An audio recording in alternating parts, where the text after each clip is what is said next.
Hola, buenas tardes. Señoras y señores, muy buenas tardes.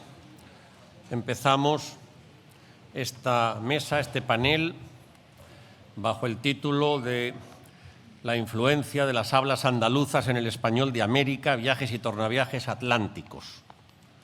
Y me corresponde, en mi calidad de presidente de esta mesa, no solo darles la bienvenida, sino presentar también a los miembros de la mesa. En primer lugar, a la coordinadora, que está sentada a mi derecha, a su izquierda, por tanto, que es Dolores Corbella, catedrática de Filología de la Universidad de La Laguna, y que ha ejercido la coordinación de manera muy eficaz.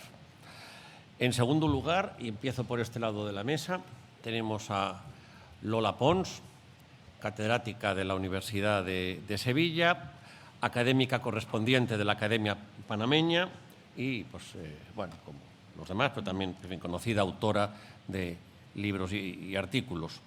Sigue por este lado de la mesa María José Rincón, sevillana, filóloga, miembro de la Academia Dominicana de la Lengua Española y directora del Instituto Guzmán Ariza de Lexicografía, donde está haciendo un trabajo extraordinario. Paso al otro lado de la mesa y aquí tenemos a Pilar García Mutón, a quien saludo muy especialmente porque fue profesora mía. Como también fue profesor mío, nada menos que Rafael Cano, que está aquí sentado y a quien agradezco mucho su presencia. Pilar García Mutón es profesora de investigación del Consejo Superior de Investigaciones Científicas. Y finalmente tenemos a Juan José Téllez, escritor, periodista, muy conocido aquí de la provincia de Cádiz y, bueno, pues autor de novela, ensayo y poesía. Y me van a permitir que me presente yo mismo, porque soy presidente de la mesa, pero, pues, bueno, si soy alumno de estos señores ya habrán deducido que soy también de filología, soy doctor en filología, soy profesor de lengua española y soy, en este momento, rector de la Universidad Abat Oliba CEU de Barcelona. Hoy tenemos una mesa pues, para hablar de las hablas andaluzas en el español de América. Pero antes de dar la palabra para que todos hablen del español de América, me van a permitir una precisión que algunos ya a lo mejor han imaginado. Y es que la influencia de las hablas andaluzas no solo cruzó el Atlántico, sino que también cruzó el Pacífico. Y, por tanto, la influencia de los rasgos característicos que se suelen decir, pues no solo llegó a América, y a las Canarias, entre medias, por supuesto, sino que llegó a las Islas Filipinas y a las Islas Marianas. Y por eso en el chabacano de las Filipinas o en el chamorro de las Marianas encontramos rasgos característicos y por eso allí dicen zapatos y dicen cebollas y dicen cerveza, porque son el seseo, como tantos otros rasgos, pues no solo cruzó el Atlántico, insisto, sino que cruzó también el Pacífico. Y sin más, doy la palabra a la señora moderadora para que nos exponga su... Bueno, primero para que haga de moderadora, que es lo que tiene que hacer, y luego ya pues, nos expondrá su texto. Muchas gracias. Muchas gracias. Buenas tardes a todos. Gracias al presidente por estar aquí, por presidir esta mesa. Y quiero dar las gracias a cada uno de los ponentes que ha aceptado esta invitación para hablar sobre este tema. En principio a mí me habían dicho del español atlántico, porque yo he trabajado en lo que es el español en las Islas Canarias y en América. Pero nos pareció que era importante, ya que estamos en Andalucía, hablar del andaluz con dos especialistas. Después también, ya veremos, ¿no? Yo les voy a hablar algo del español de Canarias para que vean la conexión tan intensa que tenemos con Andalucía. Luego hablaremos de las palabras viajeras con María José Rincón. Y luego nos pareció que ya que este año se cumple el 50 aniversario de la publicación del último tomo del ALEA, pues era importante que hoy lo recordáramos aquí, porque significó, como ocurrió en el caso de Canarias, la publicación del Atlas Lingüístico significó un antes y un después dentro de los estudios andaluces. Entonces, como homenaje, ¿no?, a ese Atlas Lingüístico, pues nos acompaña Pilar García Mutón. Entonces, yo lo primero que quiero es darle las gracias a todos por haber aceptado esta invitación, que en nombre de la Real Academia les cursé a todos y que aceptaron desde un primer momento.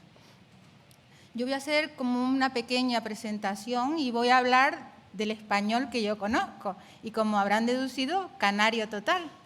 Entonces, además, yo me reconozco aquí y ustedes también me imagino que se reconocerán en mi forma de hablar.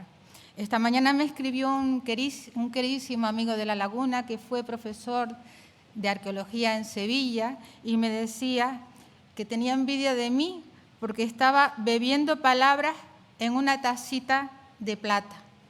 Y eso me llegó al alma. Y además, viendo que una de las iniciativas del Ayuntamiento de Cádiz era poner en cada ventana una palabra. Y entonces yo en algunas de esas palabras también me reconozco. ¿Qué tiene el español andaluz? ¿Qué es lo que tuvo el español andaluz que se expandió por todo el Atlántico?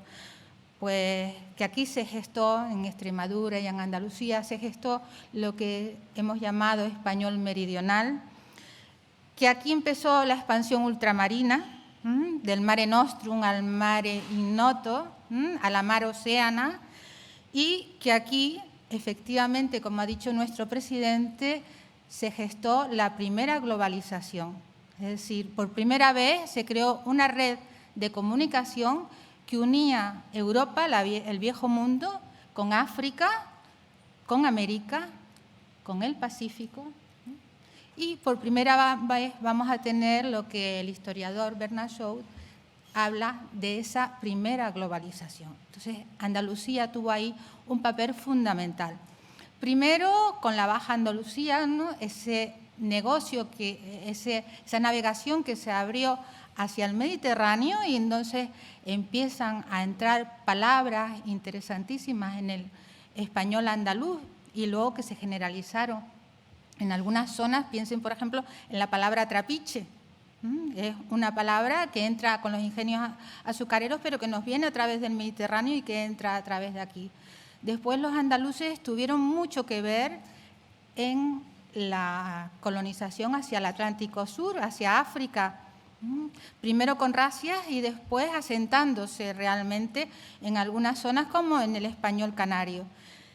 Ahí nos van a venir palabras que luego vamos a ver, por ejemplo, en el Diario de Colón. Usa canoa, pero habla de Almadías. Cómo hablan los viajeros que van a África, encuentran Almadías. Entonces vamos a ver todo ese reconocimiento. En Andalucía se da un mestizaje lingüístico y un mestizaje cultural del que luego nos va a hablar Juan José Tellez. Entonces, tras la conquista en la Baja Andalucía, vamos a ver que todo lo que se trajo aquí, esa reforma administrativa, también se va a implantar. Y yo les voy a poner algún ejemplo en Canarias. En 1418, en Teguise, en la isla de Lanzarote, vamos a tener un fuero que va a ser el fuero de Niebla, o sea, totalmente andaluz. La administración canaria va a ser exactamente igual que la andaluza. Y luego en 1484, cuando se conquista Gran Canaria, el fuero que se va a utilizar es el fuero de Baza, o sea, también andaluz. La base administrativa canaria va a ser totalmente andaluza. Los primeros conquistadores van a ser también andaluces. O sea, Alfonso Fernández de Lugo, que fue el primer conquistador de Canarias, fue el gran adelantado de Canarias, el que repartió las tierras, era de Sanlúcar de Barrameda, o sea, que de aquí mismo. Y los grandes señores, el clero, todos fueron andaluces. Entonces, vamos a tener una base andaluza. De hecho, los canarios nunca nos hemos planteado, como se plantearon en América, si nuestro ceseo venía de Andalucía o no, porque ya lo teníamos. Y además, algo que hay que siempre tener en cuenta. Yo digo que la lengua y el léxico lo vamos componiendo como un puzzle. En Canarias, toda la documentación de finales del 15 ya muestra ceseo. Eso quiere decir que ese ceseo ya nos había venido de fuera. Tenemos también trueques de R y L. J y G no las pronunciamos, yo pronuncio una aspiración, si se habrán dado cuenta. Tenemos yeísmo, y uno de nuestros autores del siglo XX decía que la S de los canarios era completamente diferente a la S peninsular. Yo no tengo una S apicoalveolar, sino una predorsodental. Decía él que poníamos la boca como si fuera una tortuga, la concha de una tortuga. Entonces, en eso nos vamos a ir identificando. ¿Qué otros rasgos? Bueno, cuando empieza la conquista, los canarios vamos a tener muchos rasgos portugueses que se van a reflejar también aquí, ¿no? Sobre todo léxico portugués, también aquí en Cádiz, en Huelva, etc. Y por eso compartimos muchos rasgos portugueses. Para pasar a América, muchos portugueses se hacían pasar por castellanos y al revés. Y entonces esos portugueses van a ir hacia América. Muchas veces no partiendo de Sevilla, sino afincándose en Canarias y partiendo de allí, porque allí no había un registro tan exhaustivo como el que se hacía aquí. Plantas introducidas en América, siempre pensamos lo que nos ha venido, que ha sido todo un mundo nuevo, pero también nosotros hemos llevado desde Europa, desde Canarias, sobre todo de Andalucía, desde Canarias, hemos llevado también muchísimo. Piensen en la caña de azúcar. La caña de azúcar se lleva, no desde Andalucía, se lleva precisamente desde Madeira a Canarias, y desde Canarias se lleva a América.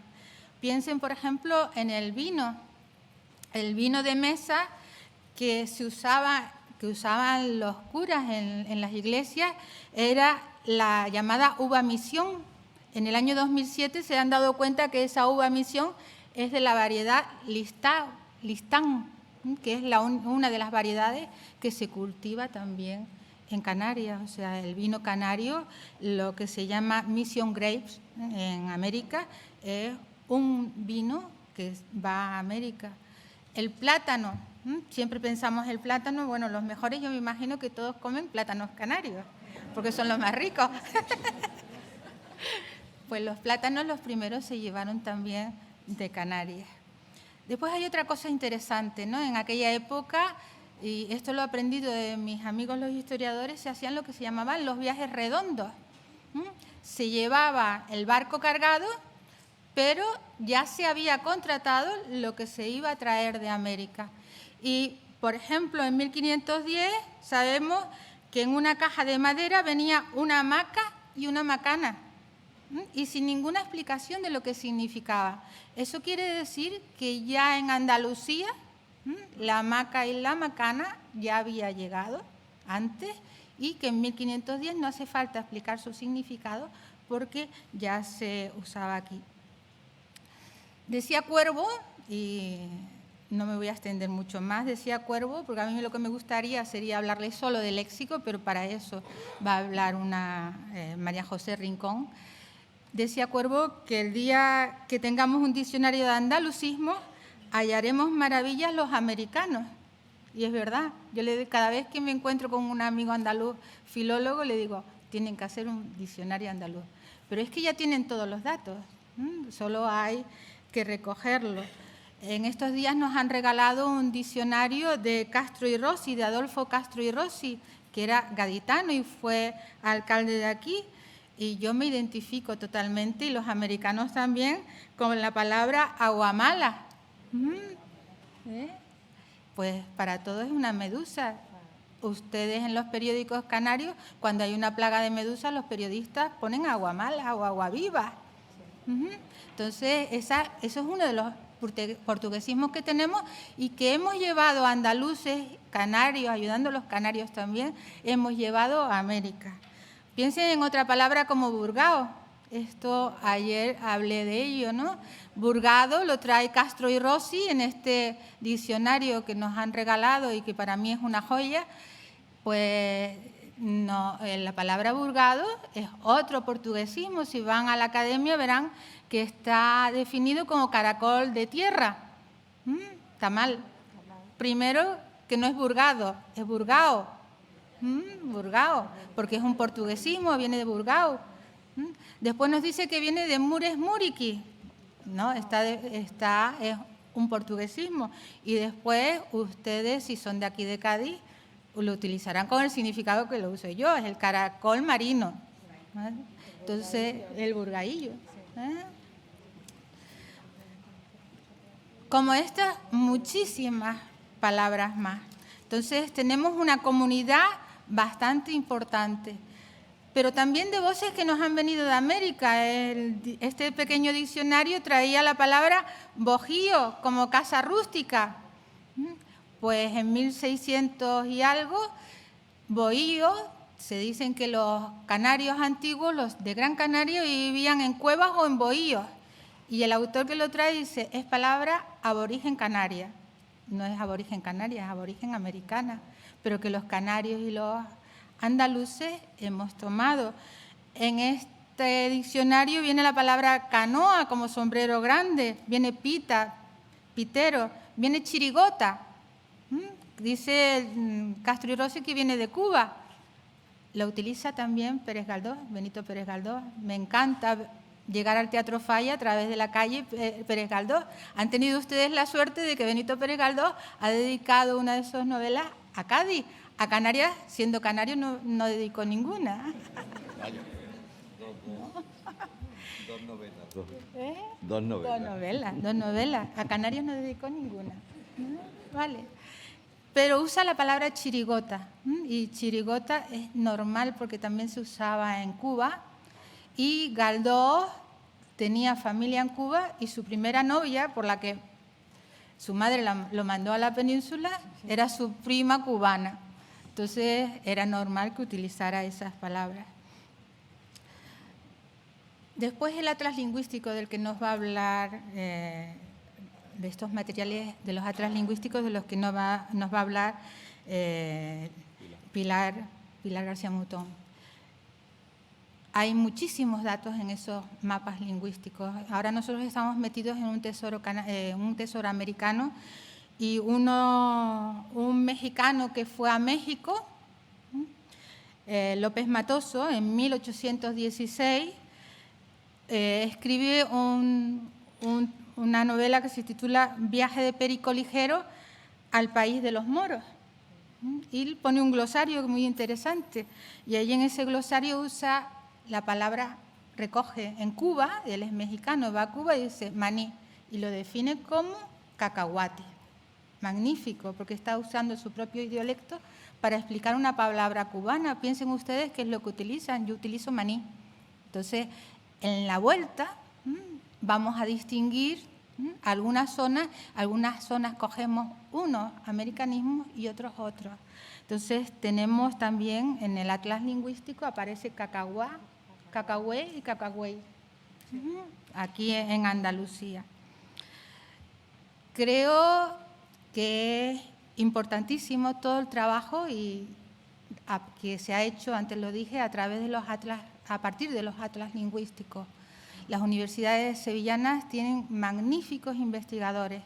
Conozco algunos de los proyectos que se están realizando en Sevilla, en Málaga, en Granada, en Jaén, o sea, aquí en Cádiz, magníficos trabajos. Entonces, es importante que recojamos en nuestras ventanas, pero también en nuestros diccionarios, todo ese léxico que nos identifica y además nos identifica con el mar.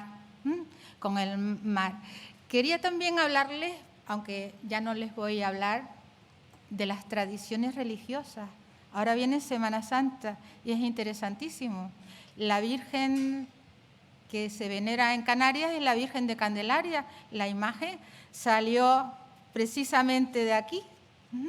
Y luego tienen ustedes la Virgen del Rosario, la galeota, porque era la Virgen que acompañaba también a los marineros que se embarcaban hacia América. Entonces tenemos una riqueza patrimonial enorme, que tenemos que irla recogiendo en lo que me atañe en los diccionarios.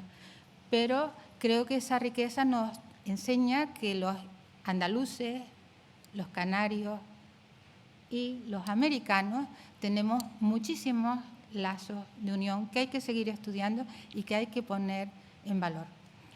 Ahora cedo la palabra. Muchas gracias.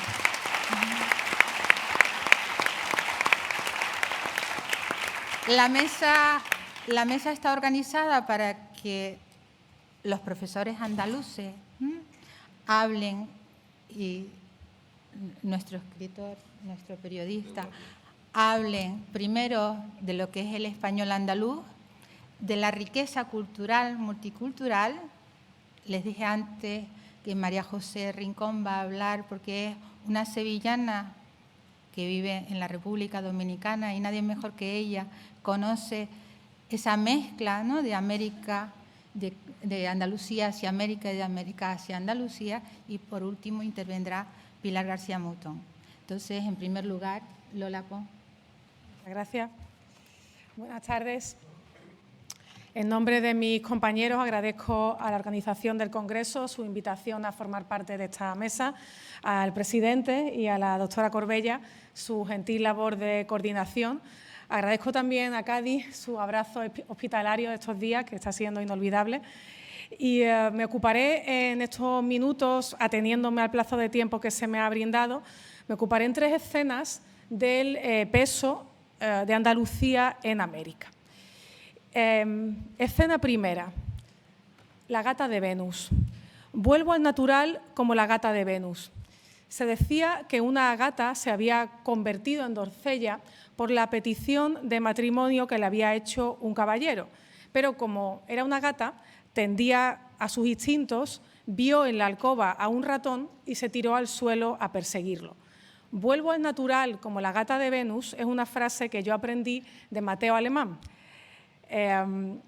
un sevillano nacido en 1547 y fallecido en México en 1614. Lo conocemos en general por ser el autor del Guzmán de Alfarache, pero escribió también una obra de la que parto aquí para utilizarlo como ejemplo de ese concepto que se menciona en el nombre de la mesa del tornaviaje lingüístico. En 1609, la ortografía castellana de Mateo Alemán sale impresa en México y en ella Alemán señala que es andaluz y que, como tal, vuelve a su natural. Y cito, lo que yo más advierto es lo que también conozco que yerro, dice Alemán, algunas veces con descuido, porque me vuelvo al natural como la gata de Venus y pecado general en los andaluces del que no se han escapado los castellanos todos, poner C por S y Z por C o al revés.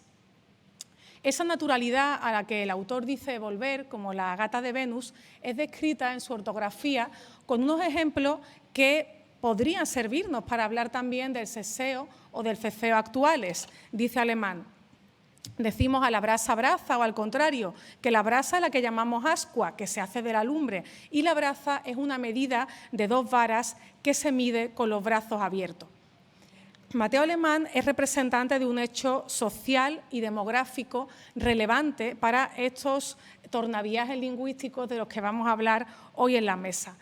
Él embarca en 1608 hacia América y vive, por tanto, en España ese siglo XVI que ha sido definido por Morales Padrón como una etapa bullente, nerviosa y deslumbrante en la relación entre el Reino de Sevilla y América. Yo me pregunto, ¿cuántos habitantes de ese Reino de Sevilla, cuántos vecinos, familiares cercanos o lejanos de Mateo Alemán, gentes que él trató en su infancia o gentes que trató en su edad adulta, él conocía que habían marchado a América? Me paro un momento y hago un paréntesis para recordar un tornaviaje que nos queda un poquito más cercano, que es del siglo XX. Amado Alonso, gran filólogo navarro, había sido llamado a dirigir el Instituto de Filología de Buenos Aires y de allí, años más tarde, había tenido que salir por oponerse al gobierno peronista. Establecido en Harvard, Amado Alonso recibe a un joven filólogo, que fue Peter Boyd Bowman, que conocía la discusión intelectual que flotaba en el ambiente universitario americano de los años 40, a la que se ha referido además la doctora Corbella anteriormente. Esa discusión sobre el andalucismo del español americano. Había andalucismo en el español de América. El catálogo de pasajeros a India, publicado por el Archivo General de India, permitió a ese joven Boyd Bowman refutar las primeras intuiciones de su maestro, Amado Alonso. Ese catálogo nos permite figurarnos cuántas personas del entorno de alguien nacido, por ejemplo, como Mateo Alemán, en Sevilla, dejaron de vivir allí para cruzar el océano. Boyd identificó la procedencia regional de 56.000 emigrantes y fue practicando cortes numéricos por décadas. Las cifras eran evidentes. Yo no les quiero cansar con números, solo les aporto algunas cifras escogidas. De 1.492 a 1.519 hay un 40% de andaluces, según los registros de pasajeros, 2.172 de 5.481. De 1.540 a 1.559 la cifra roza casi la mitad, más de un 46%, son 3.269 de 9.044. Pero si separamos la cifra femenina, los números suben.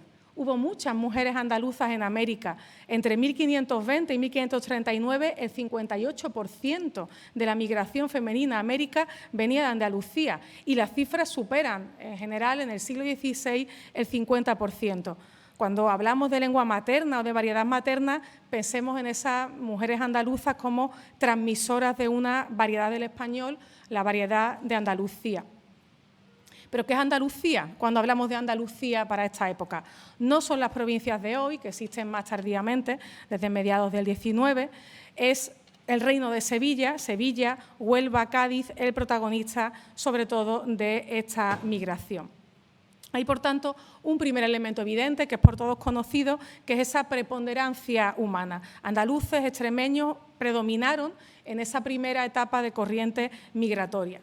Pero el andalucismo no es solo de las personas, también se ha subrayado esto ya en la mesa, es también de las cosas. La marina andaluza, desde el siglo XIV, se había incrementado en su desarrollo por la rivalidad con los portugueses, por el desafío que supone Canarias y por ese punto que está hoy enterrado en la arena de Marruecos, que fue Santa Cruz de la Mar Pequeña. El puerto fluvial de Sevilla se hizo cabecera de la carrera de Indias, pero es que no es solo demografía, son también los productos, son los modos, es la artesanía, con sus nombres normalmente. La situación del castellano de Andalucía en ese siglo, donde tantos están pasando al otro lado del océano, puede ser reconstruida a través de los documentos. Yo no voy a ser prolija en detalles, que están después también en la versión escrita, que aparecen de las actas de este congreso. Sabemos que en el 16 se van produciendo fenómenos de relevancia, eso que llamamos la revolución fonológica de los siglos de oro, fricatizaciones, pérdidas sonoras de la serie dental-alveolar. El sistema, por ejemplo, en concreto de Mateo Alemán ha sido estudiado por la profesora María Heredia en su tesis doctoral para sostener que Alemán solo poseía en su sistema fonológico una única sibilante sorda de articulación fricativa. Y ha sido también ese sistema reconstruido por Gómez Canseco al estudiar los ejemplares de la segunda edición del Guzmán de Alfarache, que lo revisa Mateo Alemán. Canseco se topa en ellos con un ceceo casi sistemático. El caso que nos muestra Alemán, al que yo he elegido como ejemplo de sevillano en América, podría haberlo hecho con otro, ese caso puede hacerse extensivo a muchos otros de su tiempo. Es como la gata de Venus, su sistema natural de pronunciación es ese, y es el resultado de esa escisión lingüística que estaba ocurriendo en el Reino de Sevilla desde finales del siglo XV. Los trabajos sobre el andalucismo del español de América parten del siglo XX. Recientemente el asunto fue abordado en la revista La Corónica por Cania y Kaufel. Últimos trabajos como los de Pedro Sánchez Prieto o Belén Almeida nos advierten de la necesidad también de redimensionar el seseo de fuera de Andalucía. Digo todo esto porque no me parece un tema caduco ni agotado, es un tema al que debemos y podemos seguir trabajando. Pero quiero pasar a la segunda escena. ¿Qué se habla en América? ¿Se habla andaluz? Los documentos del 16 americano, como sabemos, abundan en alteraciones gráficas que interpretamos como antecedentes o muestras de seseos y ceceos. Pero también tenemos Otros testimonios de relevancia. Por ejemplo, Lucas Fernández de Piedrahíta, que había sido obispo en Santa Marta, la zona del Nieto de Nebrija, y había sido obispo en Panamá, escribe una historia general del nuevo reino de Granada, donde señala que los de Cartagena de Indias son mal disciplinados en la pureza del idioma español, pues lo pronuncian generalmente con aquellos resabios que siempre participan de la gente de las costas de Andalucía. Es ese andalucismo fonético del que tenemos noticias también externas muy prontamente. El andalucismo fonético se impone en un proceso en cierta manera previsible, el de toda coinización, en el sentido que ya le dio Siegel.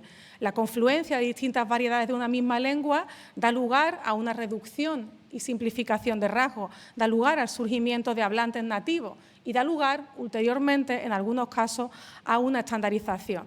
En la Escuela Filológica Española se hablaba, y por supuesto incluso antes de Siegel, de ese concepto de nivelación. La teoría de la conización consuena con la explicación de la teoría andalucista, pero aplica un marco teórico que amplía y desarrolla explicaciones que previamente había dado la Escuela Filológica Española, incluso explicaciones que han sido últimamente también analizadas desde el punto de vista del análisis crítico del discurso, por ejemplo, por José del Valle. Al ponerse en contacto de forma súbita los hablantes que vienen de distintos romances, se da lugar a un proceso de acomodación que reduce y simplifica rasgos. El yeísmo, las sibilantes a favor del seseo, las alteraciones en la rótica. Como ya señaló Fontanella, parece que era más fácil para los hablantes que poseían determinadas oposiciones perderlas que para quienes no las tenían adquirirlas. La nativización de algunos rasgos de esa variedad andaluza fue muy rápida, implica el fin del proceso de coinización y el comienzo de una fase de estandarización que es más tardía seguramente de lo que pensábamos. En esa variedad americana había ya triunfado el seseo, al que vuelven, como la gata de Venus a la que aludía Mateo Alemán, los estándares americanos. Y termino, para no cansarles en el tiempo, con la última escena, la de la separación. Me quiero ocupar, por último, del proceso de estandarización del español en América y del peso que los rasgos de origen andaluz tienen en ellos. Sabemos que el estándar es la forma codificada de un idioma, la forma que queda aceptada y que es elevada a modelo por una comunidad. Para Fontanella, esa estandarización, ya lo presentó con datos muy convincentes, varió considerablemente en cada zona de América. Se han aportado ejemplos muy significativos: México frente a Argentina, Argentina frente a Paraguay. Las realidades demográficas y cronológicas son muy distintas, no me detendré en ellas. Ese andalucismo americano perfila una base demográfica para la cual, como he dicho, la sociolingüística ha desarrollado conceptos como coinización y acomodación. Pero una lengua o una variedad no es solo lo que es fundacionalmente. Una variedad no se puede medir solo por sus primeras décadas de vida, no podemos caer en ese mito fundacional. Podemos ir a ese llamado parteaguas del siglo XVIII, una propuesta de periodización que ya formuló Company hace unos años. El primer español moderno contempla tanto el perfilamiento nítido de los principales dialectos secundarios como el germen de los dialectos terciarios del español que hoy reconocemos. Aquí sigo la conocida distinción de Cosserius, para quien los dialectos secundarios son aquellos que surgen dentro de la lengua común, mientras que si dentro de la lengua común se establece una modalidad ejemplar, una lengua estándar, también esta puede diferenciarse en el espacio y presentar, por tanto, variedades regionales, que son lo que llamamos dialectos terciarios. Desde el siglo XVIII resulta más sencillo describir y evaluar desde el patrón de la variedad que se estandariza en España, y desde ahí se mide tanto la fragmentación del complejo dialectal castellano como la aparición de los usos y condiciones que van a motivar, sobre todo más allá de 1830, la gestación de los distintos estándares americanos, ese llamado pluricentrismo del español actual.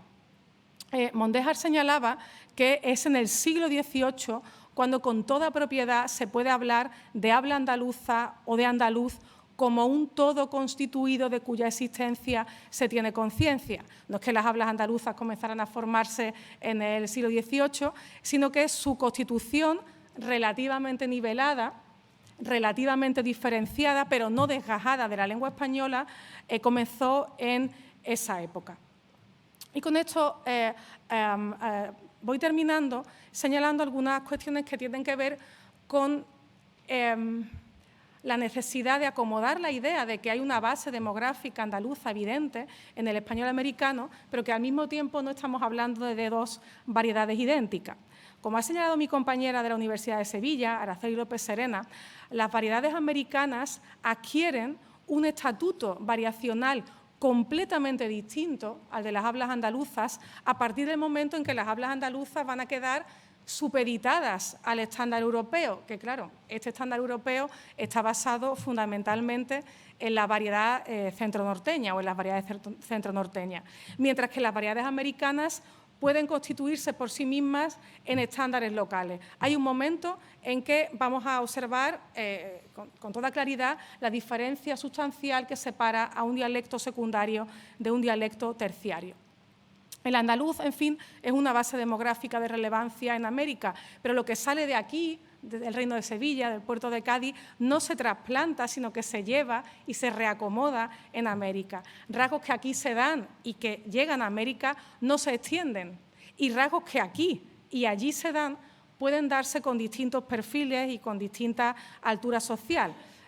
América no habla estrictamente andaluz, pero el español ultramarino sí tiene una base sevillana, andaluza evidente. Y si me permiten juego de palabras, es algo así como decir que esa base andaluza es la gata de Venus, la naturalidad de partida de ese español americano.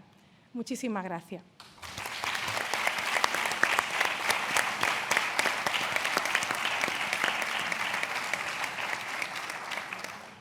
Juan José.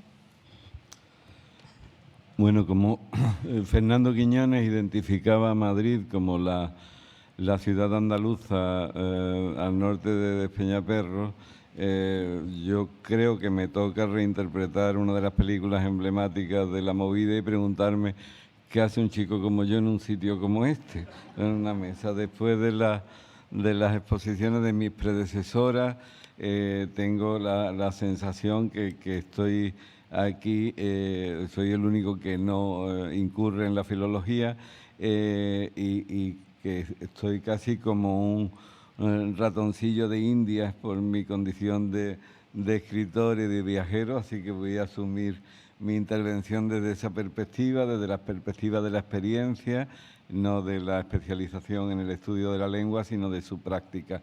Es más, yo abogaría porque después del Congreso de la Lengua tuviéramos en Cádiz el Congreso de los Deslenguados, que nos va más. Una vez le preguntaron a Chesterton qué opinaba de los franceses y él respondió con la sensatez que le caracterizaba: no lo sé, no los conozco a todos. Algo así me ocurre con esa América tan compleja, tan distinta, con tantas variedades lingüísticas, donde podemos encontrarnos con comunidades que aún no hablan español, estando en territorios de países de mayoría hispanoparlante. Estoy pensando en muchas comunidades quechuas, por ejemplo, o con otras de las ricas lenguas precolombinas que todavía se mantienen vivas allí de alguna o de otra manera. Evidentemente no hay un canon de habla en el español o en el... no me acuerdo cómo quería definir Martín Caparrós ayer a nuestra lengua. En esa lengua que compartimos no hay un canon idéntico para intentar, desde luego en el día de hoy, establecer paralelismos entre las hablas andaluzas o el habla canaria y las que se hablan en América. Tampoco sabemos a ciencia cierta, porque no hay registros fonográficos, qué andaluz se hablaba realmente en el siglo XVI. Tenemos aproximaciones, citas, una cierta idea, pero no sabemos yo imagino ese habla andaluza de aluvión en ciudades como Sevilla primero y Cádiz después, donde se concentraba todo el poder de la conquista americana, esa mezcla que venía desde antes de los Reyes Católicos, de la conquista de Granada, esas variedades del español emergente, del crecido de las lenguas romances, del sefardí,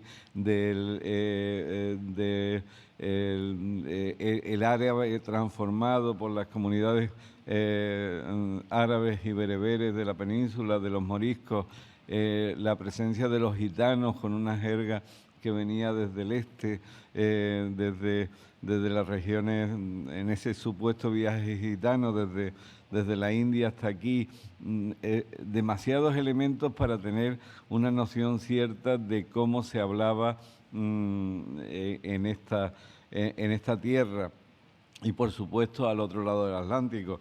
Él nos ha dado unos datos muy interesantes sobre la presencia española y andaluza en América.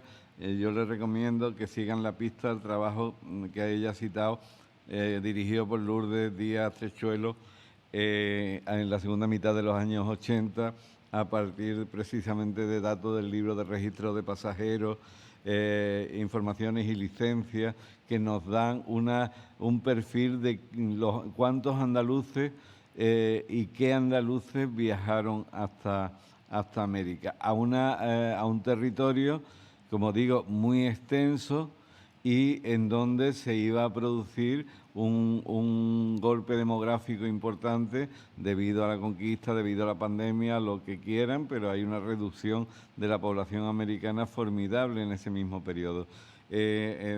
Según esos datos y otros datos complementarios, sabemos que en el siglo XVI, desde Andalucía, viajaron a América, que estén registrados 20.957 personas, la mayoría solteros, lo cual nos apunta hacia un mestizaje no solo cultural, sino físico, en el sentido pleno de la palabra. Desde Sevilla viajaron 4.921 personas, 491 hombres y 3.806 mujeres. ¿Hacia dónde fueron? Pues en gran medida al Virreinato de Nueva España, con más de 7.000 personas, al de Perú 2.865, Filipinas 254.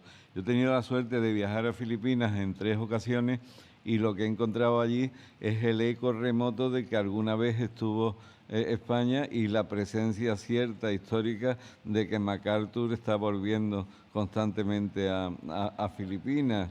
El español pues ha quedado refugiado, como que aquí se ha dicho, en el chabacano, ya no es ni siquiera lengua oficial, pero tenemos, eso sí, una pequeña venganza. Yo he podido cantar en un karaoke de Manila All the Girls I Loved Before, de Julio Iglesias y Willie Colón, pero no tienen ni idea de quién es Isabel Presley. Hay rasgos de la cultura española, de palabras españolas en el tagalo, en otra de las 1000 lenguas que se hablan en Filipinas, pero el número de españoles y de andaluces que viajaron a Filipinas es muy pequeño. Ese confín de islas, a veces minúsculas, pues en muchos casos no daba para el mestizaje carnal, porque eran muchos sacerdotes, y aunque ya sabemos que los sacerdotes no tienen por qué ser castos, tampoco había mucha proliferación de los contactos y muchas familias en pleno que iban hacia allí, por lo cual hay algunos rastros culturales. Les recomiendo, a efectos de guía turística, la procesión magna de Manila, que no es tan cruel como la de San Pedro Licud, donde realmente crucifican a una especie de Mel Gibson cada año de una forma un tanto agresiva, pero la Semana Santa, la magna de la Semana Santa de Manila, muy andaluza, todo lo que quieran, pero los pasos son privados y llevan anuncios publicitarios. No quiero dar ideas para nuestras hermandades, y hay un cierto regusto cultural, como lo hay en América, y a ello me vengo a referir. Es verdad que hay palabras de ida y vuelta. Yo adoro cuando en las crónicas se cuentan que un grupo de gamberros irrumpía en el patio de Altagracia de Manuel de Falla a robarle los duraznos, porque era como llamaba mi madre a esa fruta a un lado y otro del Atlántico. Acabo de escuchar a una señora que iba a hacer chicharitos con no sé qué, con huevos, y eso lo podemos escuchar al otro lado del mar. El bohío cubano termina convirtiéndose en un bujío andaluz o en una rumba cantada por Chano Lobato con compás segundo, pero ahí quizás venga un portugués a decirnos que procede de otra palabra portuguesa que significa penumbra. Yo prefiero quedarme con un concepto que creo que hermana definitivamente Andalucía y América a lo largo de su historia. Hace varias décadas, unos cuantos escritores españoles, entre los que figuraba Fernando Quiñones y Alfonso Grosso, visitaron en La Habana a Alejo Carpentier. Carpentier les invitó a cenar y en un momento de la cena, Carpentier, los andaluces le preguntaron a Carpentier que por qué su literatura era tan barroca. Y dijo Carpentier que porque todos tenemos los lectores, tenemos una idea eurocentrista del mundo, porque la cultura de Europa está presente en el imaginario mundial desde mucho antes de la globalización, y que a Georges Simenon le bastaba con decir llueve sobre París para que todos imagináramos la lluvia empapando la Tour Eiffel, le Baton Rouge, los puentes del Sena, y decía Carpentier, pero ¿cómo describir una realidad tan distinta y tan a veces enfrentada de América, desde Alaska a la Tierra del Fuego, sin describir cada cordillera, cada comunidad, cada árbol? Es una realidad tan desconocida que, como decía García Márquez en 100 años de soledad, era un tiempo en el que había que ponerle nombre a las cosas, porque las cosas todavía no tenían nombre. El barroco, que no es esa caricatura que a veces se nos quiere transmitir, sino que era, como bien atinaba Caballero Bonal, a decir, a utilizar la palabra precisa para describir las cosas precisas. El barroco ayudaba a reinterpretar esa realidad desconocida que era la realidad americana. Desconocida a pesar del tópico, tenemos una imagen tópica de América, pero la América profunda necesita del barroco para explicarse, para tomar carta de naturaleza. ¿Y qué les digo de Andalucía? Andalucía ha funcionado también como un escaparate tópico y necesitamos el barroco para explicar esa otra Andalucía latente, más allá de esos estereotipos. La cultura andaluza sí ha impregnado la cultura americana, pero la cultura americana en ese tornaviaje también ha impregnado la cultura andaluza. Hablamos de los cantes de ida y vuelta, desconfíen, la mitad de ellos eran inventados por razones comerciales de la época. Pero fíjense que dos inventos de un tal Vicente Espinel, el autor de La vida de Escudero, Marcos de Obregón, dos inventos sustanciales han unido a lo largo de la historia América con Andalucía. Uno es la guitarra.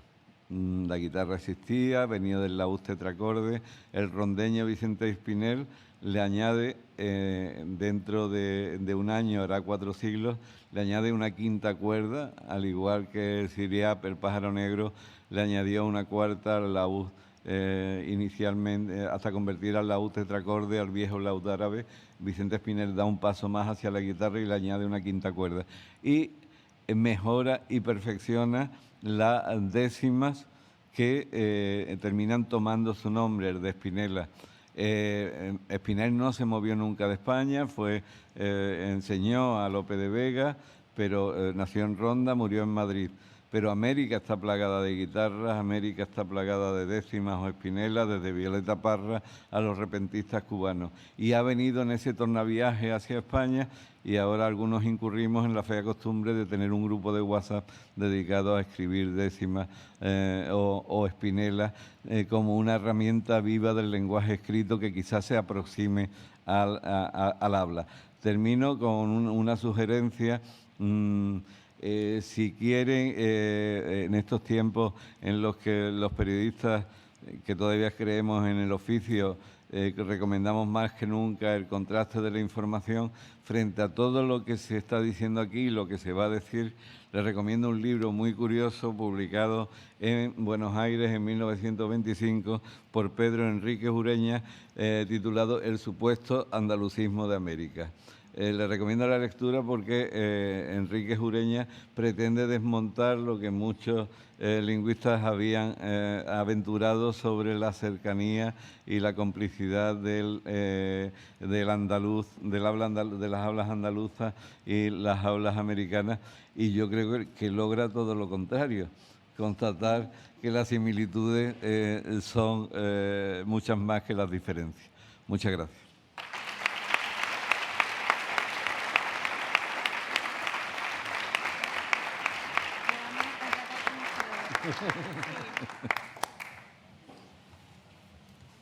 Ahora María José, muchas gracias.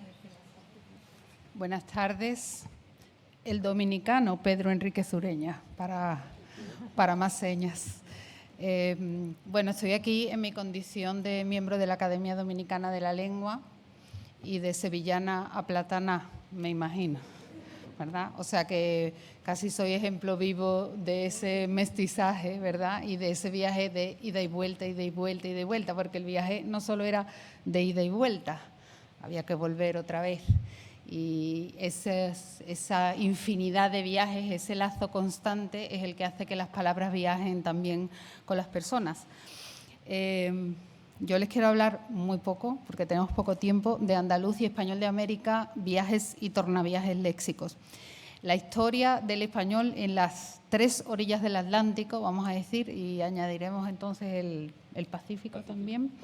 Las tres orillas del Atlántico y el Pacífico, España, Canarias y América, a esas tres orillas del Atlántico me refiero, se construye con unos vínculos muy estrechos de ida y vuelta a partir de finales del siglo XV. La aportación andaluza, poblacionalmente, ya nos lo ha dicho la profesora Pons, fue mayoritaria en esa constitución de español criollizado, a pesar de lo que dijera el insigne Pedro Enríquez Ureña, y es la base del español americano, ¿no? Y a ella se une, a esa influencia andaluza se une, podríamos decir, la intermediación canaria, ¿no?, en la difusión de ese componente andaluz. Las mismas condiciones poblacionales e históricas que impulsaron el trasvase y la aclimatación en tierras americanas de esa fonética andaluza, de la que nos ha hablado la doctora Pons, empujan también el traslado de las palabras. Los textos de ambas orillas de esa época, cronísticos, literarios, lexicográficos, los glosarios, los diccionarios y también textos mucho más humildes como las cartas o los documentos notariales, nos pueden ayudar a concretar el origen y la difusión de palabras que se fueron trasladando en esos viajes y tornaviajes a los territorios americanos. La investigación histórica del léxico americano necesita la referencia ineludible y comparativa entre estas dos orillas, ya sea por la extensión territorial americana general o parcial de algunos regionalismos peninsulares o por la conservación en América de voces que desaparecieron, perdieron vigencia o restringieron su extensión, o incluso por la generación de nuevos sentidos americanos de voces patrimoniales españolas. Quiero insistir aquí en la trascendencia de dos proyectos de los que hemos venido hablando en estos días, que están en marcha: el Diccionario Histórico de la Lengua Española, en la que participamos muchos de nosotros, de la RAE y de la SALE, y otro proyecto extraordinario del que la doctora Corbella ha hablado muy de pasada, pero que creo que merece una referencia importante, que es el Tesoro Lexicográfico del Español de América, dirigida por los doctores Corbella y Fajardo en la Universidad de La Laguna, en el que trabajamos varios equipos americanos. Si hacemos un breve repaso de algunas afinidades léxicas entre Andalucía y América que se mantienen hoy en día, podemos hacernos una idea de la complejidad de la tarea, la complejidad de comparar esos usos léxicos y de estudiar su historia, de dónde nace esa comunidad léxica y hasta dónde llega y por dónde se extiende. Yo les quiero dar algunos ejemplos. No sé, probablemente algunas de esas palabras les sonarán, otras dejaron de usarse y algunas tendrán distintas distribuciones en América. Seguro que alfajores han comido casi todos, ¿verdad? Pues el alfajor y la alboronía están documentadas en el Caribe y son mencionadas como propias del andaluz en la Lozana andaluza del jienense Francisco de Licado, en 1528. Pues en el Caribe todavía se habla de alfajores y se come alboronía. Y son palabras andaluzas, ¿verdad? El andalucismo chinchorro, de uso casi general en América, y para designar la red de pesca redonda, ¿verdad? Una malla de arrastre, y de ahí le llamamos chinchorro a las hamacas con una voz andaluza para denominar una determinada realidad que era muy americana, muy caribeña, la hamaca tejida en forma de red. Ese chinchorro ya se registra en protocolos notariales de finales del siglo XV.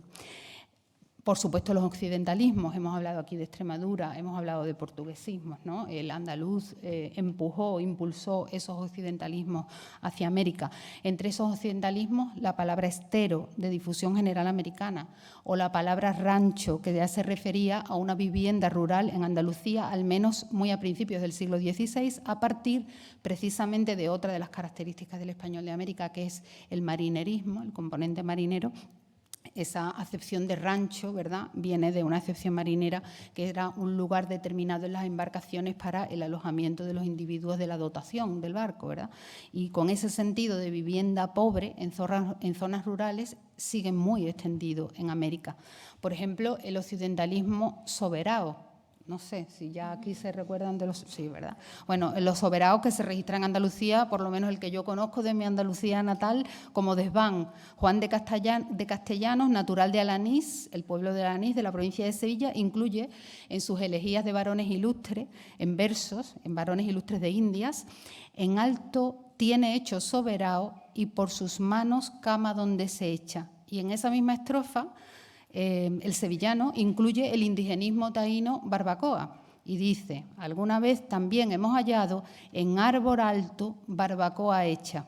En Santo Domingo, soberao, la palabra castellana, y barbacoa, la palabra taína, se mantienen como sinónimos para decir la plataforma que se construye con tablas en alto para proteger los alimentos del suelo, y a veces se usa como camastro.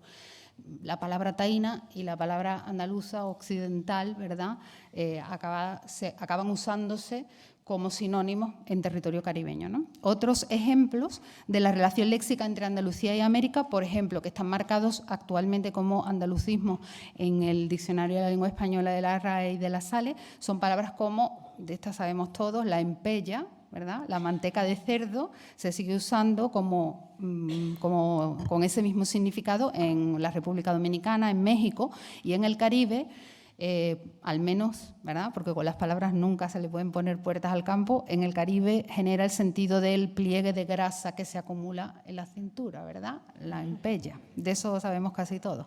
Traste, en el sentido de trasto, de utensilio casero, es también andalucismo y tiene una amplia difusión en el Caribe. Andancia, que la he visto colgada por algunos balcones por ahí, andaluza en el sentido de la acción de andar, ¿verdad? Se usa con el mismo significado en República Dominicana, en México y en Panamá. Embonar, en la acepción andaluza de empalmar algo, unir dos cosas, una cosa con otra, se documenta en el Caribe, en Ecuador, en Perú y además en República Dominicana, por ejemplo, se dice que a uno le embona bien la ropa o le embona bien el sombrero, cuando le cae bien, le queda bien, ¿verdad? Estilar, con el sentido andaluz de destilar, rezumar un líquido, está muy extendido con ese mismo sentido en todo el español americano, casi todo. América es infinita, como nos ha dicho Telles, y es muy difícil conocerla toda. Aparece, por ejemplo, con ese mismo sentido en la Lozana andaluza también, de Francisco de Licado. Futre, esa persona presumida, vestida con esmero, ¿verdad?, con atildamiento. Con ese mismo sentido, andaluz se usa en República Dominicana, en Puerto Rico, en Venezuela, en Colombia, en casi todo el Caribe insular y continental. Guindar, con el sentido de colgar, se utiliza en canario, antillano, en Centroamérica y también en andaluz. Y en español dominicano, además, tenemos el arreguindarse, que es cuando uno se cuelga con ganas, ¿verdad?, o el desguindarse, que es cuando uno se descuelga de un sitio alto. Otra coincidencia, agilar, En andaluz, salir de rondón. En República Dominicana, el mismo sentido, agilar, y se encuentra recogido con H y con J, reproduciendo, ¿no?, ortográficamente el sonido, que reflejando ese fonetismo meridional, con el sentido de irse o marcharse deprisa. En República Dominicana se dice agila, para date prisa.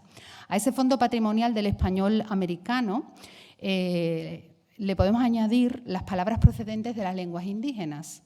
Precisamente los indoamericanismos evidencian el reflejo que todo lo americano tuvo en ese tornaviaje en la vida andaluza, como consecuencia de ese intenso trajín de ida y vuelta. El médico y botánico sevillano Nicolás Monardes decía en 1565 de Sevilla, y lo podemos, creo que, extrapolar y extender a Cádiz, que como puerto y escala de todas las Indias occidentales, dice él, sepamos de esas Indias más que en otra parte de España, por venir todas las cosas primero aquí. Entonces, claro, todas las cosas llegaban primero y se aclimataban más fácilmente. Por supuesto, no vamos a dejar de mencionar al sevillano Elio Antonio de Lebrija, ¿verdad?, el primero que registró una palabra indígena americana en un diccionario de la lengua española, que fue la palabra canoa, como prácticamente todos ustedes sabrán. Entre los indoamericanismos que están más afincados en el medio andaluz, ya en el siglo XVII, entre otros, además de las palabras náhuatl, cacao, chocolate, jícara y aguacate. Hoy mencionábamos nosotros las jícaras, hablando de las onzas de chocolates o las jícaras de chocolate, ¿verdad? Bueno, pues jícara es una palabra náhuatl. Los taínos, carey, ceiba, nagua, las enaguas son palabras taínas, ¿verdad?, que siguen muy presentes en Andalucía, ya sea como la falda bajera, ¿verdad?, usada ya por Góngora en sus poemas, o como la ropa o la falda de la mesa de camilla. Bueno, pues esas naguas son palabras taínas que vienen de los idiomas que se hablaban en el Caribe previos a la llegada de Colón. La antigüedad del arraigo andaluz, por ejemplo, de la palabra huracán, que está reflejada precisamente en el alia del que nos va a hablar la doctora García Mutón, precisamente recogido en Andalucía con la aspiración originaria de los pueblos indígenas, como huracán. El bohío taíno, del que hemos hablado aquí, ¿no?, se mantiene con esa aspiración del bujío. Los pueblos indígenas pues lo hacían aspirado, con ese significado de vivienda pobre, pequeña. También se registra el guayabo, referido, que también es arahuaco, Caribe, el guayabo referido a una jovencita de buen ver, ¿verdad?, un guayabo. Se registra así también en el siglo XVII el Caribe caoba, que además en el habla de Cádiz creo recordar que se mantiene, ¿no?, para referirse al hombre que es muy descuidado, ¿no?, o vago, aragán, ¿no?, un caoba. Y la canoa, por ejemplo, en Huelva, en las minas de Río Tinto, se usa canoa para referirse al vagón de transporte de mineral. Y canoa es una palabra taína, ¿verdad? Bueno, pues, o esa hamaca y esa macana que venían en esa caja tan antigua, ¿no?, que se siguen usando. Bueno, el léxico conserva vestigios de las relaciones entre Andalucía y América. Conserva la historia de ese flujo y reflujo léxico entre ambas orillas, la historia de los viajes y la historia de los tornaviajes. María Vaquero, lingüista de origen zamorano, puertorriqueña de adopción, escribió que el léxico de las Antillas sabe hacer suyos todos los ecos. Esos ecos llegaron desde Andalucía a América, y desde América a Antonio de Lebrija, que nació muy cerca de aquí y nos legó ese diccionario que puede ser la metáfora que nos hizo intuir que todas esas palabras que compartimos al final acaban tejiendo una red de palabras, de tierras, de gentes y de tiempos, de viajes y de tornaviajes, que al final es en lo que se ha convertido la lengua española que todos compartimos. Muchísimas gracias.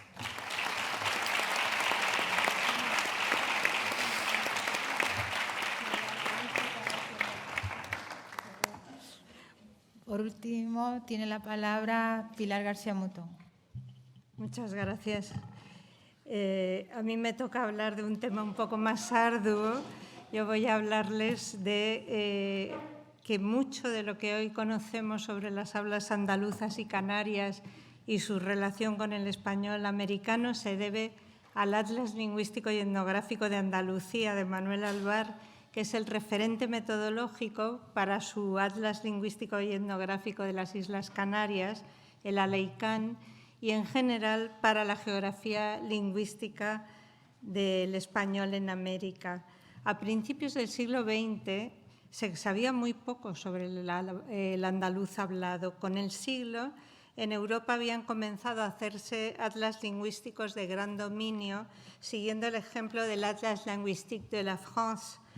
Por eso, desde el madrileño Centro de Estudios Históricos, la sección de filología que dirigía Ramón Menéndez Pidal decidió embarcarse en el Atlas lingüístico de la península ibérica, el que llamamos el ALPI.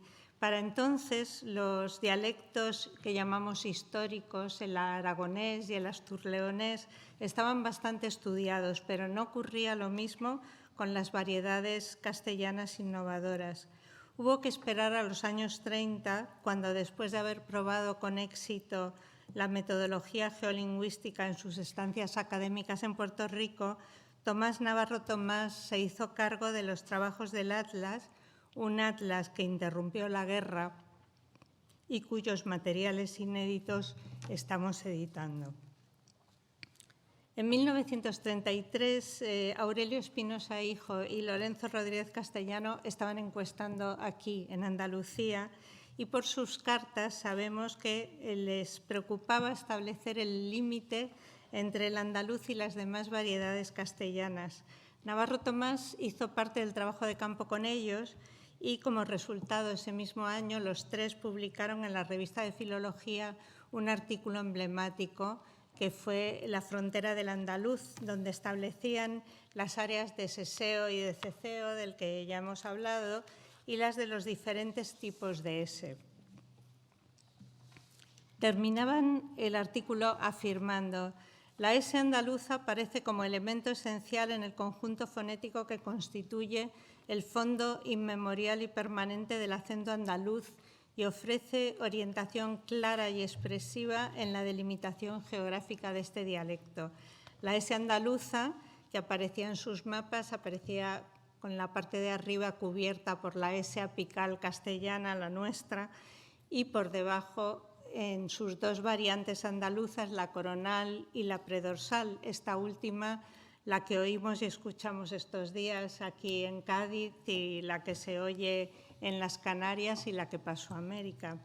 Entre tanto, Francia consideró superado su atlas nacional y Albert Dauzat diseñó el NALF, llamamos nosotros, el nuevo Atlas Lingüístico de Francia por regiones, que seguía los avances del Atlas italo-suizo, de Jaberk y de Jud. Y desde entonces los atlas ya no serían solo atlas lingüísticos, sino atlas lingüísticos y etnográficos. Ese era el contexto en el que Manuel Alvar, un joven catedrático de la Universidad de Granada, hizo en los años 50 las encuestas del Atlas Etnográfico, Lingüístico y Etnográfico de Andalucía, el ALEA, con la ayuda de Antonio Llorente Maldonado de Guevara y de Gregorio Salvador. Un atlas innovador fruto de 9 años de encuestas en una Andalucía que entonces tenía unas comunicaciones un poco difíciles, desde luego. Es importante recordar, como decía la doctora Corbella, que precisamente este año se cumplen 50 de la publicación del último volumen, del último de los 6 volúmenes del ALEA, que aparecieron publicados entre 1961 y 1973, con 1.900 mapas y 1.703 láminas, que después la Junta de Andalucía en 1991 reeditó en una edición facsímil en 3 volúmenes, una edición jibarizada, podríamos decir, reducida. El ALEA reunió datos en transcripción fonética recogidos en encuesta directa en una red de encuestas de 230 puntos. En todos había preguntado de la misma forma, siempre indirecta, un cuestionario de 2.145 preguntas a una serie de personas seleccionadas con el mismo criterio. Personas, siempre como son nuestros informantes, personas mayores del lugar, sin instrucción y conocedoras de la cultura local. El ALEA, como todo atlas lingüístico, era y es un archivo riguroso de las hablas populares con información contrastada en el que se ha basado la mayor parte de la investigación posterior. Este atlas aportó testimonios rigurosos para estudiar la vitalidad de unas hablas en ebullición que no se limitaban a sobrevivir como otros dialectos en zonas aisladas, sino que permeaban todo el territorio, también las ciudades y los distintos niveles sociales. Dejaban ver la influencia en Andalucía de las variedades del norte extendidas en distintas etapas por la repoblación. Sus mapas evidenciaron diferencias entre el andaluz, diferencias que ustedes conocen, entre el andaluz oriental y el andaluz occidental, al marcar el área de la abertura vocálica y la de la pérdida de la S final, la de vosotros frente a ustedes, la de copa frente a brasero, las de más nada, más nunca frente a nada más, nunca más, pero también las que conservaban las norias y las azudas árabes. Además de muchísima información lingüística, el atlas aportó mucha otra sobre cultura agrícola, con especial atención a todo lo relacionado con el olivo y el aceite, las viñas y el vino, la ganadería y la industria del queso, y también toda la cultura marinera de la Andalucía de los años 50, con cientos de fotografías y láminas con magníficos dibujos de Julio Alvar. Esto justificó las palabras con las que Julio Caro Baroja terminaba en 1965 la reseña que hizo a los 3 primeros volúmenes del Atlas. Decía Caro Baroja, cito: «Agotada mi capacidad admirativa, diré que nadie será capaz en lo futuro de reunir unos materiales tan impresionantes como los que han reunido Manuel Alvar y sus 2 colaboradores sobre la vida y la cultura de Andalucía». Pero el ALEA no solo fue revolucionario por su aporte etnográfico, sino que metodológicamente también lo fue por incluir en los puntos más interesantes encuestas a hombres y a mujeres, además de incorporar a la red ciudades. Por ejemplo, Cádiz está incluida en la red de encuestas del ALEA y es el punto K300. Y en esos puntos, en los puntos, digamos, urbanos, lo que hacían era encuestar varios informantes, porque así de alguna manera se estaban anticipando a la confluencia con la sociolingüística que luego marcaría otras empresas geolingüísticas del futuro. De esa manera, Alvar puso las bases para la investigación posterior.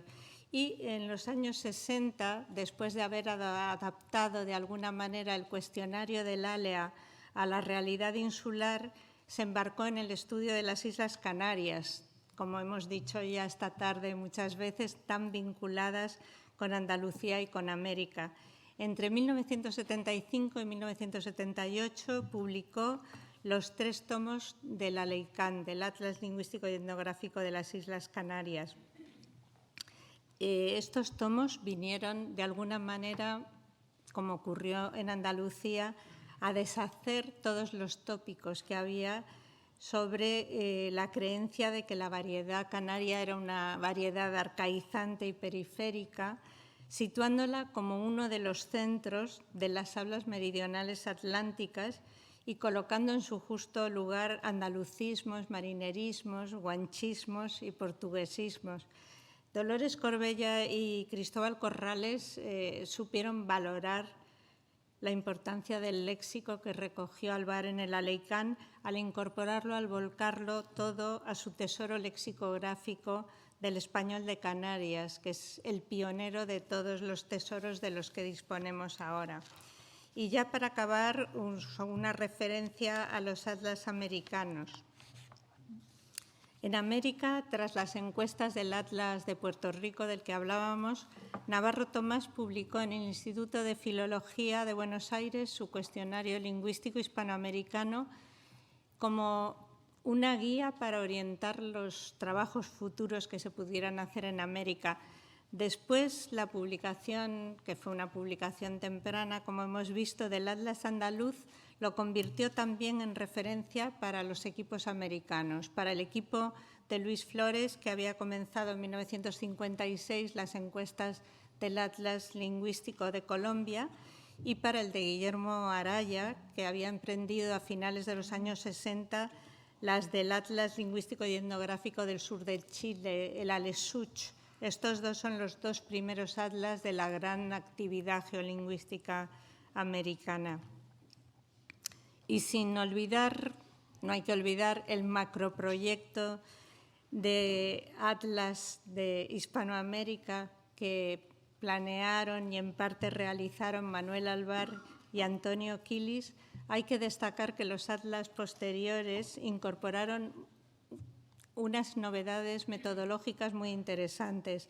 Entre ellos hay que destacar el Atlas Lingüístico de México, de Juan López Blanc, el Atlas Diatópico y Diastrático del Uruguay, de Harald Thun y Adolfo Elizaincín, y el proyecto dirigido y coordinado por Miguel Ángel Quesada Pacheco para el Atlas Lingüístico de la América Central. Bueno, y tras este recorrido obligadamente breve, me gustaría acabar recordando algo que es obvio, pero que conviene recordar. En el ALEA siempre estará vivo el andaluz de los años 50, igual que en el ALEICAN siempre estará vivo el canario de los años 60, porque los atlas lingüísticos no envejecen. Muchas gracias. Muy bien, gracias.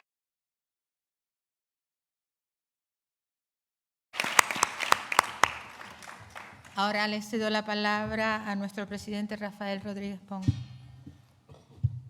Sí, muchas gracias. Antes de abrir un pequeño coloquio, si es que tenemos tiempo, simplemente para comentar algo más que dije ya al principio. Es decir, todo esto de las hablas andaluzas. Por cierto, muy emocionante oír hablar de Gregorio Salvador, aquí está su hija, de Manuel Alvar, también profesor nuestro muy querido, y de todos los atlas lingüísticos de entonces, ¿no?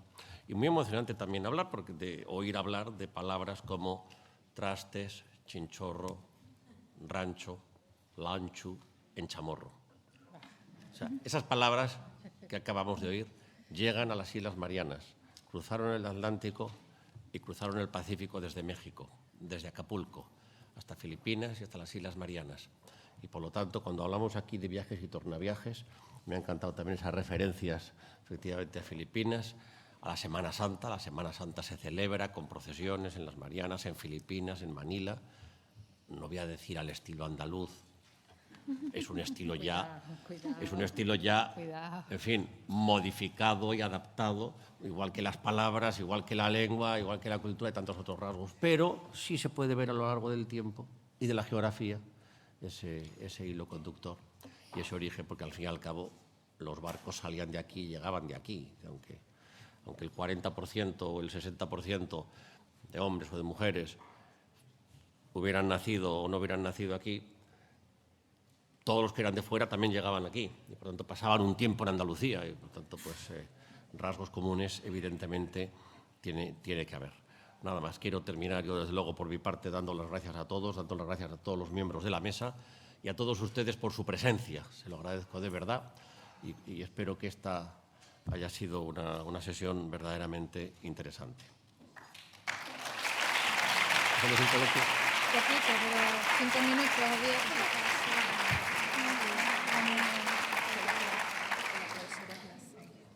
Nos animamos a hacer 2 preguntas si alguien quiere. Aquí hay una señora que quiere decir algo. No vemos, desde aquí no vemos, ¿eh? Allí hay otra. Es que hay unos focos ahí que nos... ¿Quién tiene un...?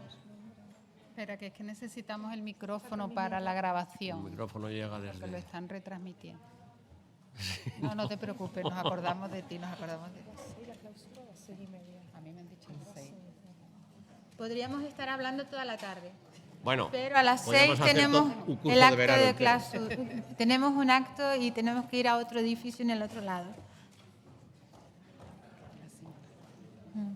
No, yo tengo una pregunta un poco rara y un poco iba a decir pedante quizá.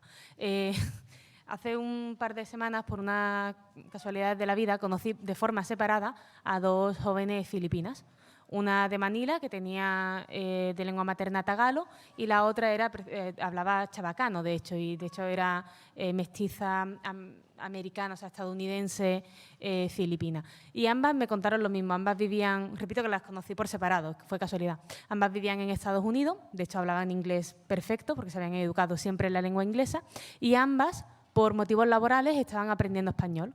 Y me contaron una cosa, y lo comentaba porque bueno, ustedes estaban diciendo que el filipino, el español filipino es muy andaluz, ¿no? Al igual que el español americano y tal. Y sin embargo, ellas me contaron una cosa, y era que cuando ellas empezaban a aprender español, se ponían a leer, y los profesores, fueran americanos o fueran españoles, las corregían porque ellas decían calle, cebolla, tortilla, paella. Entonces mi pregunta es por qué pues esto me pareció súper curioso que en Filipinas se conservase la distinción entre Y y Y. Entonces mi pregunta es si de verdad el español filipino tiene tanta influencia andaluza cuando, no sé, en Andalucía, por ejemplo, siempre ha habido yeísmo, ¿no? Sin embargo, en Filipinas, vale, hay seseo, pero sin embargo no hay yeísmo.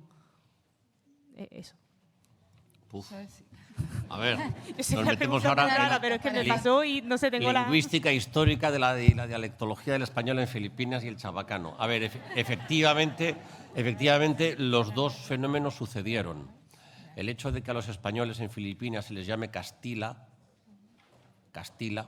quiere decir que en un momento dado o durante mucho tiempo, la palabra Castilla se percibía como una L, no como una L.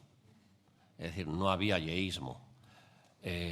Bueno, habría que estudiar más, efectivamente, sobre la presencia de dónde venían esos españoles. En todo caso, o la palabra castiliano, que también ha quedado castiliano para nuestra lengua, efectivamente. Pero esa pregunta también me la he hecho yo, lo que pasa es que no tengo la respuesta.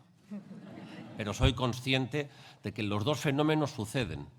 Igual que en Andalucía, también en Andalucía hay puntos de conservación donde no hay yeísmo. O sea, puntos actuales donde la gente dice Sevilla, hay puntos del Aljarafe sevillano, bueno, que es lo que me queda a mí cerca, que soy sevillana, pero también en toda Andalucía. O sea, el yeísmo no es general en andaluz.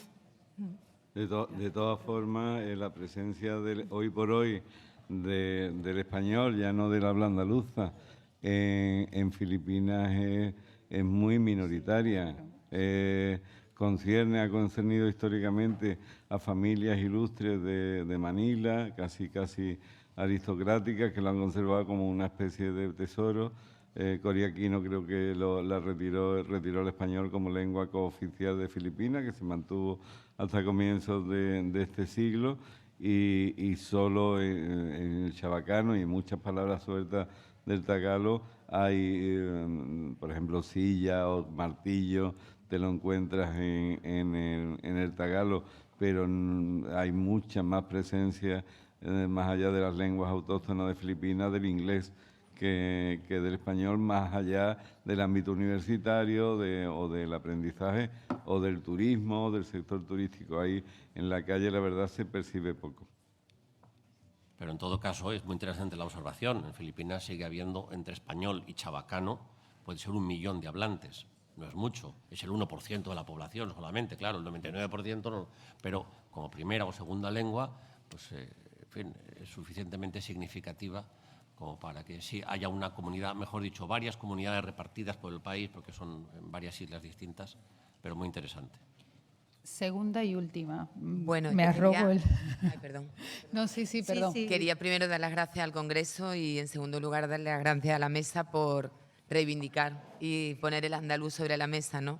Porque sabemos que es una lengua que, por desgracia, ha sido muy ridiculizada y está siendo muy ridiculizada en algunos ámbitos, que no son precisamente los ámbitos académicos, pero bueno, sabemos.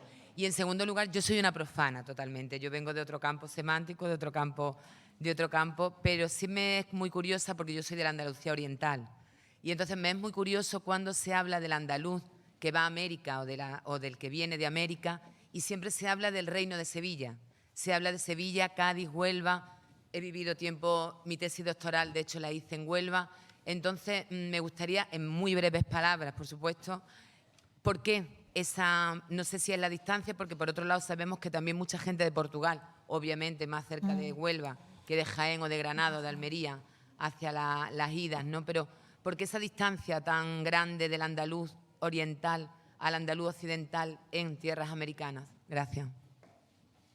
Por la Casa de la Contratación, que estaba en Sevilla, y después en Cádiz, con lo cual... Sí, hay traslados también de la Andalucía Oriental, pero mayoritariamente eran personas que vivían en el entorno de Sevilla, que fue corte, y posteriormente en el entorno de Cádiz, porque era donde se manejaban los negocios. Es probable que viniera gente creo yo, vamos, de otras zonas, no solo de Andalucía, sino del resto del país, que también embarcarán aquí, aunque no estuvieran registrados por su origen, sino por su lugar de embarque, ¿no? A mí me gusta ser interdisciplinar y entonces tenemos que aprender mucho de los historiadores. Y en la Baja Andalucía, desde el siglo XIII, ya hay movimientos, ¿no? Cuando se conquista Canarias, Jean de Betancourt, a principios del XV, recurre a la corte de Fernando III porque estás en Andalucía y, sin embargo, el Reino de Granada se termina de conquistar mucho más tarde. Entonces, ahí también hay otro factor fundamental.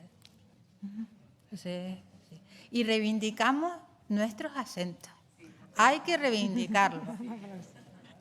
Hablamos una lengua que nos permite comunicarnos todos, pero cada uno con sus propias particularidades. Yo no dejaré de hablar mi canario y de reivindicar mi canario. He conseguido, creo que en la mesa también se ha visto, pero hay que reivindicarlo porque nos entendemos todos y hay que reivindicar esa riqueza que tenemos en la República Dominicana, en Andalucía, en México y en todos lados. O sea, la J. Yo no la pronuncio, yo pronuncio una aspiración. O sea, pero creo que debemos estar contentos porque hablamos una misma lengua, pero con muchas identidades. Como la chirigota nos indicó el otro día, por mucho congreso de la lengua que haya en Cádiz, aquí le seguiremos diciendo Jorge a los Jorge.